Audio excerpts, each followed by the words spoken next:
بسم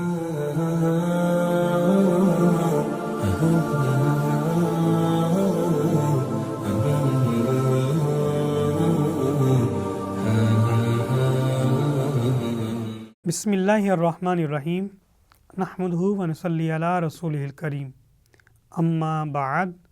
فاعوذ باللہ من الشیطان الرجیم بسم اللہ الرحمن الرحیم قال اللہ تعالی فی القرآن المجید یا ایھا الذین آمنوا کتب علیکم الصیام کما کتب علی الذین من قبلکم لعلکم تتقون صدق اللہ العظیم اللہم صلی علی سیدنا و مولانا محمد النبی الامی وعلی آلہ وسلم تسلیما۔ تمام تعریفیں اللہ رب العزت جل جلالہ کی جو پوری کائنات کا خالق و مالک ہے، رحمان بھی ہے، رحیم ہے، قدوس ہے، عزتیں بھی عطا کرتا ہے اور رزق عطا کرتا ہے، ہماری زندگی اور موت کا مالک ہے، ہماری شارک سے زیادہ قریب ہے۔ کروڑوں درود و سلام نبی محترم نور مجسم شفیع المعظم صلی اللہ علیہ وآلہ وسلم کی ذات اقدس پر جو پوری کائنات کے لیے رحمت للعالمین ہے، خاتم النبیین ہیں اور ہماری جانوں پر ہم سے زیادہ حق رکھتے ہیں۔ القرآن کے ساتھ آپ کا میزبان عابد حسین مصطفی آپ کی خدمت میں حاضر ہے، اور آج ہم روزے اور قیام کی فضیلت کے حوالے سے بات کریں گے۔ روزہ ایک ایسی عظیم عبادت ہے جسے صرف امت محمدیہ پر فرض نہیں کیا گیا، بلکہ آپ صلی اللہ علیہ وآلہ وسلم سے پہلے امتوں پر بھی فرض کیا گیا، جیسا کہ اللہ تبارک و تعالیٰ نے قرآن مجید میں فرمایا یا ایھا الذین آمنوا کتب علیکم الصیام، اے ایمان والو تمہارے اوپر روزے فرض کر دیے، کما کتب علی الذین من قبلکم، جیسا کہ تم سے پہلے والے لوگوں پر بھی یہ روزے فرض کیے تھے، لعلکم تتقون، تاکہ تم پرہیزگار بن سکو۔ اللہ تعالیٰ نے اپنے بندوں پر رمضان المبارک کے اندر روزوں کو فرض کیا ہے، اس کی بیسک وجہ تقوی حاصل کرنا ہے، اور تقوی کا معیار کیا ہونا چاہیے اور تقوی کیا ہوتا ہے، تو اس کی بات واضح ہے کہ تقوی یہ ہے کہ انسان اپنے دل و جان سے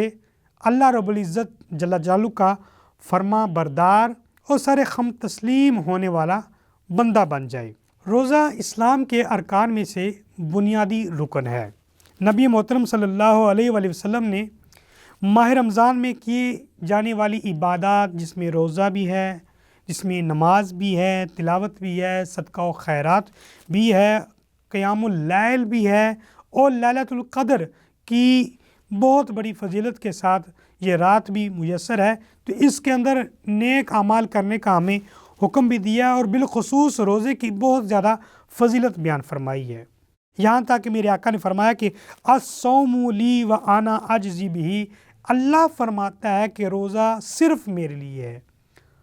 اور اجر بھی اس کا میں ہی دوں گا۔ تو اس سے ہم روزے کی عظمت کو سمجھ سکتے ہیں۔ اللہ رب العزت جل جلالہ ارشاد فرماتا ہے کہ فمن شہد منکم الشہر، پس جو شخص ماہ رمضان کو حاصل کرے، ماہ رمضان میں اسے زندگی مل جائے، اس کی سانسیں ماہ رمضان کو محسوس کرے، تو اسے چاہیے کہ فلیصم، وہ روزے رکھے۔ ومن کان مریضاً، ہاں وہ شخص جو مریض ہے، جو بیماری کی حالت میں ہے، اس کے لیے فرمایا کہ وہ اگر روزہ نہیں رکھنا چاہتا، کہ روزہ رکھنے کی وجہ سے اس کی بیماری کے بڑھنے کا خدشہ ہے یا ہلاکت کی طرف جانے کا خدشہ ہے، تو وہ روزے کو مؤخر کر دے۔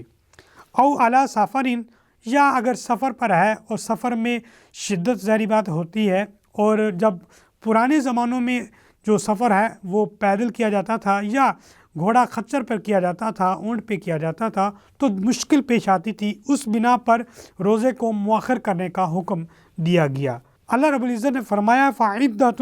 من ایام اخر، تو وہ جب آسانی کے دن میں آ جائے تو اس کی قضا کر لے، یعنی مؤخر کیے ہوئے روزوں کو ادا کر لے۔ یرید اللہ بکم الیسر، اللہ تمہارے ساتھ آسانی کرنا چاہتا ہے اور تمہارے ساتھ مشکل نہیں کرنا چاہتا، تو تمہیں چاہیے کہ یہ گنتی کے دنوں کو پورا کرو، یعنی اس کے اندر روزے رکھو تاکہ اللہ تبارک و تعالیٰ کے شکر گزار بندے بن جاؤ۔ اور سورہ احزاب کے اندر اللہ رب العزت جل جلالہ نے فرمایا والصائمین والصائمات والحافظین فروجہم والحافظات والذاکرین، فرمایا کہ وہ بندے جو روزہ رکھنے والے ہیں اور وہ بندیاں جو روزہ رکھنے والیاں ہیں، اور وہ جو اپنی شرمگاہوں کی حفاظت کرنے والے ہیں، اور وہ جو اپنی شرمگاہوں کی حفاظت کرنے والیاں ہیں، اور جو اللہ تعالیٰ کا کثرت کے ساتھ ذکر کرنے والے ہیں، والذاکراتی، اور ذکر کرنے والیاں ہیں، اللہ تبارک و تعالیٰ کے نزدیک ان کے لیے بہت بڑا بے شمار مغفرت اور اجر ہے۔ تو اس آیت سے بھی روزہ رکھنے کی فضیلت ہمیں ملتی ہے۔ بخاری شریف کی ہمیں حدیث ملتی ہے کتاب الایمان کے اندر، ابو ہریرہ رضی اللہ عنہ اس کے راوی ہیں۔ میرے آقا دو عالم صلی اللہ علیہ وآلہ وسلم ارشاد فرماتے ہیں من قام رمضان ایمانا، کہ وہ شخص جو ایمان کی حالت میں ماہ رمضان کو حاصل کرتا ہے اور اس ماہ رمضان کے اندر قیام اللیل کرتا ہے، یعنی نوافل ادا کرتا ہے، تو اللہ تبارک و تعالیٰ کیا کرتا ہے، ما تقدم من ذنبہ، اس کے جو پچھلے گناہ ہیں اس کی مغفرت فرما دیتا ہے۔ مسند امام احمد بن حنبل کے اندر حدیث موجود ہے، ابو ہریرہ رضی اللہ تعالیٰ روایت فرماتے ہیں نبی اکرم صلی اللہ علیہ وآلہ وسلم نے فرمایا کل عمل ابن آدم لہو فالحسنات، ہر وہ آدمی یعنی کہ ابن آدم جو بھی عمل کرتا ہے، ہر نیکی کا ثواب 10 گنا سے لے کر 700 گنا تک دیا جاتا ہے۔ الا الصیام، مگر روزے کے بارے میں اللہ کا واضح پیغام ہے، فرمایا کہ ہوا لی و آنا اجزی بہ، روزے کا جو بدلہ ہے، جو اجر ہے، اس کو میں خود، یعنی اللہ تعالیٰ فرماتا ہے میں خود ادا کروں گا۔ اس کی وجہ کیا ہے کہ انسان کھانے پینے سے باز رہتا ہے، جانتے ہوئے بھی کہ کوئی دیکھ نہیں رہا، جانتے ہوئے بھی کہ کوئی مجھے روک بھی نہیں سکتا، اس کے باوجود بھی اللہ پہ یقین رکھتے ہوئے وہ جب کھانے پینے سے باز رہتا ہے اور نفسانی خواہشات سے باز رہتا ہے، تو اس بنا پر اللہ تبارک و تعالیٰ نے اسے خود اجر دینے کا کہا ہے۔ اور یاد رکھیے کہ روزے کے اندر جب بندہ روزے دار ہوتا ہے تو اس کا ایمان پرواز کر رہا ہوتا ہے۔ آپ اس بات سے اندازہ لگا سکتے ہیں کہ کوئی بھی روکنے والا نہیں ہے، وافر مقدار میں کھانا بھی موجود ہے، شربت بھی موجود ہے، اس کے باوجود بھی پیاس کو برداشت کرتا ہے، بھوک کو برداشت کرتا ہے، تو اس اعتبار سے انسان کے ایمان کو بھی تقویت ملتی ہے۔ نبی محترم صلی اللہ علیہ وسلم فرماتے ہیں، بخاری شریف کی حدیث ہے کتاب الصوم کے اندر، سہل بن سعد رضی اللہ تعالیٰ عنہ روایت فرماتے ہیں اِنَّ فِی الْجَنَّةِ بَابًا یُقَالُ لَهُ الرَّیّان، اللہ تبارک و تعالیٰ نے جو جنت بنا رکھی ہے اس کے دروازوں میں سے ایک دروازہ جس کا نام باب الریان ہے، یدخل منہ صائمون یوم القیامت، اس دروازے سے صرف و صرف وہ افراد داخل ہوں گے جو روزہ رکھنے والے ہوں گے۔ تو اس انداز کو آپ دیکھیں کہ اللہ تبارک و تعالیٰ نے ایک خاص ڈور بنا رکھا ہے، دروازہ رکھا ہے کہ جو صرف روزے داروں کے لیے ہے، جو روزے دار نہیں ہوگا وہ اس کے اندر داخل نہیں ہو سکتا۔ تو یہ ایک روزے کی اہمیت اور فضیلت ہمیں واضح نظر آتی ہے۔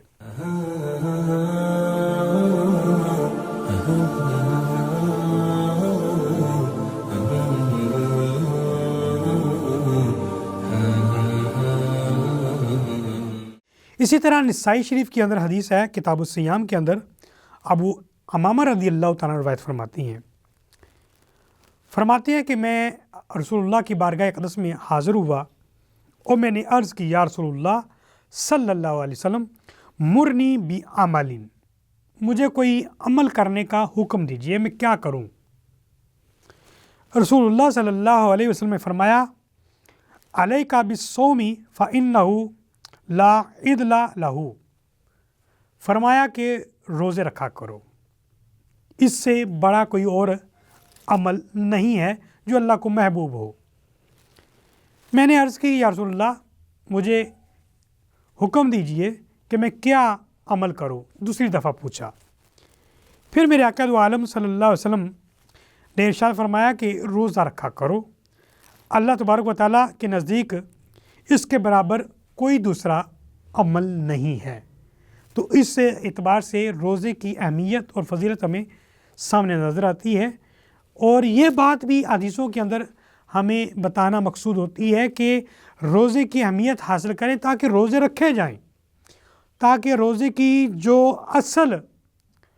وجوہات ہیں اور جو اس کی اصل خاصہ ہے وہ ہم حاصل کر سکیں، اور جو روزے سے سعادت مندیاں حاصل ہونی چاہیے وہ ہم سمیٹ سکیں۔ حضرت عبد الرحمن بن عوف رضی اللہ تعالیٰ سے روایت ملتی ہے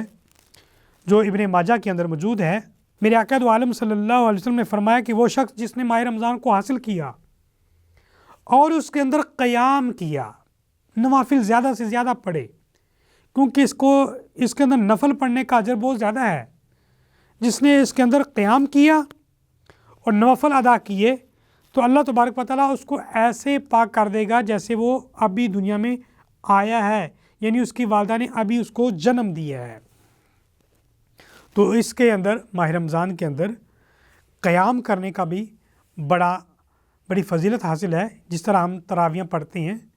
اور قرآن پاک کو بھی سماعت کرتے ہیں، نوافل بھی ادا ہو جاتی ہیں۔ تو یہ جو نوافل ادا ہوتے ہیں اگرچہ اس کے اوپر بڑی بحث مباحثہ ہوتی ہے، کرنے چاہیے نہیں کرنے چاہیے، لیکن اجتماعی طور پر اگر یہ کام ہو رہا ہے تو اس سے فائدہ کن کو ہو رہا ہے؟ جو مسجد میں آتے ہیں، جو نوافل ادا کرتی ہیں، جو اللہ کے حضور کھڑے ہو جاتے ہیں، ان کو اس کا بینیفٹ ملتا ہے، اور یہاں تک اتنا بڑا فائدہ ہوتا ہے کہ وہ ایسے پاک ہو جاتی ہیں جیسے اس کی والدہ نے آج ہی اسے جنم دیا ہے۔ اسی طرح میرے آقا دو عالم صلی اللہ علیہ وآلہ وسلم نے روزے کی اہمیت کے حوالے سے فرمایا ہے کہ لِكُلِّ شَيْءٍ زَكَاةٌ، ہر چیز کی کوئی نہ کوئی زکوٰۃ ہوتی ہے۔ اگر روپیہ ہے تو اس کی زکوٰۃ بھی ویسے ہی ہے، سونا ہے تو اس کی بھی زکوٰۃ ہے، چاندی ہے تو اس کی بھی زکوٰۃ ہے، مال تجارت ہے تو اس کی بھی زکوٰۃ ہے، اگر مویشی ہیں تو اس کی زکوٰۃ بھی ہے۔ اسی طرح فرمایا کہ ہر چیز کی زکوٰۃ ہوتی ہے۔ وَزَكَاةُ جَسَدِ الصَّوْمِ، فرمایا کہ جسم کی زکوٰۃ روزہ رکھنا ہے۔ تو اس سے اندازہ لگا سکتے ہیں اگر کوئی بندہ یہ چاہتا ہے کہ میں اپنے جسم کی زکوٰۃ دوں تو وہ کثرت سے روزہ رکھا کرے، اور یہاں تک کہ میرے آقا نے فرمایا الصیام نصف الصبر، روزہ رکھنا آدھا صبر ہے، اور صبر کے حوالے سے پیچھے حدیث گزر چکی ہے، میرے آقا نے فرمایا صبر کا اجر صرف اور صرف جنت ہے۔ داؤد شریف کے اندر حدیث موجود ہے، ابو ہریرہ رضی اللہ عنہ راوی ہیں، فرماتے ہیں کہ نبی اکرم صلی اللہ علیہ وآلہ وسلم ایک دفعہ مسجد نبوی میں داخل ہوئے اور آپ نے کچھ لوگوں کو دیکھا جو ایک سائیڈ پر عبادت میں مصروف تھے، قیام میں مصروف تھے۔ نبی محترم صلی اللہ علیہ وآلہ وسلم نے فرمایا کہ یہ کون لوگ ہیں؟ عرض کی یا رسول اللہ یہ وہ افراد ہیں جن کو قرآن یاد نہیں ہے، اور حضرت ابی بن قعب رضی اللہ تعالیٰ عنہ کو قرآن یاد ہے زبانی، اور یہ جماعت کرواتے ہیں، یعنی نوافل ادا کر رہی ہیں۔ تو نبی اکرم صلی اللہ علیہ وسلم ایسی نماز کو اور ایسی عبادت کو بہت زیادہ پسند فرمایا۔ اسی طرح عثمان بن عاص رضی اللہ تعالیٰ سے ہمیں روایت ملتی ہے جو ابن ماجہ کے اندر موجود ہے، فرماتے ہیں کہ نبی اکرم صلی اللہ علیہ وسلم نے فرمایا کہ جب تم جنگ میں جاتے ہو تو تمہارے پاس دشمن کو روکنے کے لیے ایک ڈھال ہوتی ہے، ایک ڈھال ہوتی ہے تاکہ دشمن کے وار سے تم بچ سکو۔ اگر تم یہ چاہتے ہو کہ جہنم کی آگ سے بچ سکو تو وہ ایک ڈھال روزہ ہے، روزہ واحد ہے جو جہنم سے بچاؤ کرے گی تمہاری۔ تو اس سے بھی ہمیں واضح پیغام ملتا ہے کہ روزے کی کتنی بڑی اہمیت ہے۔ اور امام احمد بن حنبل کی مسند کے اندر حدیث موجود ہے، عبداللہ بن عمر رضی اللہ تعالیٰ روایت فرماتی ہیں کہ رسول اللہ صلی اللہ علیہ وآلہ وسلم نے ارشاد فرمایا کہ الصیام والقرآن یشفعان للعبد یوم القیامہ، یہ جو روزہ ہے اور یہ جو قرآن مجید ہے یہ اللہ کی بارگاہ میں قیامت کے روز شفاعت کریں گے۔ روزہ اللہ کی بارگاہ میں حاضر ہوگا اور اللہ کی بارگاہ میں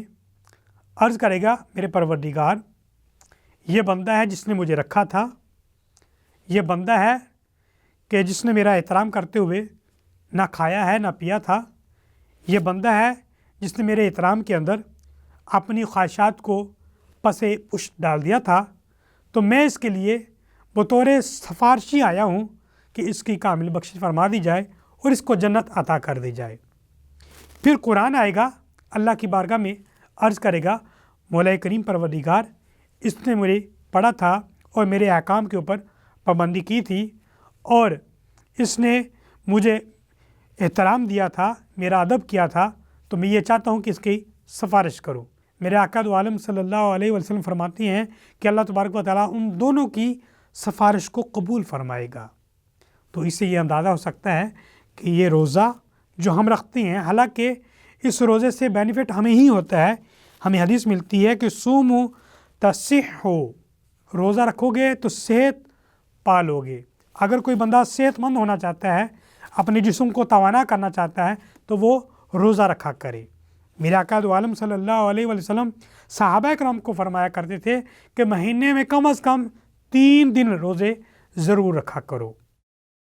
تو یہ ساری باتیں ہمیں واضح یہ پیغام دے رہی ہیں کہ ماہ رمضان کا ادب کرتے ہوئے اس میں روزے رکھے جائیں اور ہمیں اس میں عبادت کی جائے، قیام اللیل کیا جائے، تاکہ اللہ رب العزت جل جلالہ کے مقبول بندے بن سکے۔ اللہ کی بارگاہ میں دعا ہے اللہ تعالیٰ ہمیں ماہ رمضان کے اندر روزہ رکھنا، قیام کرنے اور تلاوت کرنے کی توفیق عطا فرمائے اور اللہ تبارک و تعالیٰ کی رحمتوں کو حاصل کرنے کی توفیق عطا فرمائے۔ وآخر دعوانا ان الحمد للہ رب العالمین۔